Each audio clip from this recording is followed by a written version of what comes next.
25 декабрга карата күндүн маанилүү жаңылыктары, саламатсыздарбы? Казакстанда учак кулады, ичинде 60тан ашык киши болгону айтылууда. 25 декабрда Актау шаарында жүргүнчүлөрдү ташыган Азербайджан Airlines учагы кулады. Ичинде 62 жүргүнчү жана 5 экипаж мүчөсү болгон. Бул тууралуу Казакстандын өзгөчө кырдаалдар министрлиги кабарлады. Грозный аэропортунун басма сөз кызматы Баку-Грозный багыты боюнча кетип бараткан учак коюу туманга байланыштуу багытын өзгөртүп, Актауга аргасыз конууга уруксат сураганын билдирди. Орусиянын Интерфакс басылмасынын маалыматына ылайык, учакта Азербайжандын 37, Орусиянын 16, Казакстандын 6, Кыргызстандын 3 жараны болгон. Аман калган 29 киши ооруканага жеткирилди. Аман калгандардын тизмесинде 2 кыргызстандык бар. Кыргызстандын тышкы иштер министрлиги кырсык боюнча азырынча билдирүү жасай элек.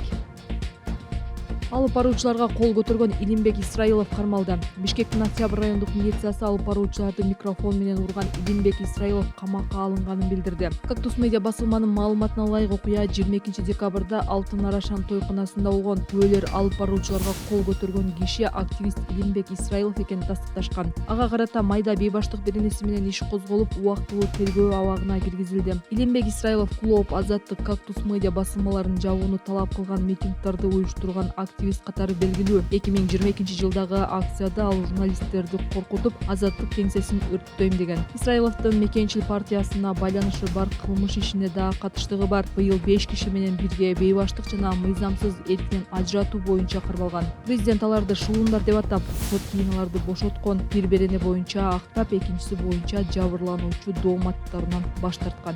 Парламент жемкорлорго жазаны күчөткөн мыйзам долбоорун кабыл алды. Жогорку кеңеш 25 декабрда коррупцияга каршы күрөшүү тармагындагы айрым мыйзамдарга өзгөртүүлөрдү киргизүү тууралуу долбоорду 3-окууда бир добуштан колдоду. Жыйында депутат Эльвира Сурабалдиева УКМКнын өкүлдөрүнүн мамлекеттик кызматкерлер жана алардын үй бүлөсү башка өлкөнүн жараны болуп, же убактылуу жашоого уруксат ала алышабы деп сурады. Алар мындай тыюу мамлекеттик кызматкерлерге гана тиешелүү деп жооп беришти. Эл өкүлү алардын үй бүлөлөрүнө дагы тыюу салыш керек деп белгиледи. Сурабалдиева атайын кызматты өкмөт мүчөлөрү менен алардын үй бүлөсүн текшерип, алардын ушундай документи бар жогун аныктоону суранды. Мыйзам долбоорун иштеп чыккан УКМК коррупциялык беренелер менен соттолгондор үчүн жазадан айып төлөп кутулуу мүмкүнчүлүгүн жоюуну, ошондой эле күнөөнү мойнуна алып, келтирген зыянды төлөп берген күндө да мыйзамда каралган максималдуу жаза мөөнөтүнүн жарымынан кем эмес убакыт түрмөгө камоону сунуштаган. Атайын кызмат мындан тышкары коррупция беренелери боюнча күнөөлүү деп табылгандардын бардыгына өмүр бою мамлекеттик жана муниципалдык кызматтарда иштөөгө, ошондой эле келишимдик негизде аскердик кызматка кирүүгө тыюу салууну көздөп жатат. Ушундай эле тыюулар коррупция боюнча оор же өтө оор кылмыштар үчүн күнөөлүү деп табылгандардын жакын туугандарына да тиешелүү болот. Алар сот аткаруучу болуп же укук коргоо органдарында да иштей алышпайт. Буга чейин УКМКнын төрагасы Камчыбек Ташиев жемкорлор 31 декабрга чейин жазадан айып төлөп кутулса болорун, кийинки жылдан баштап абакка камала баштай турганын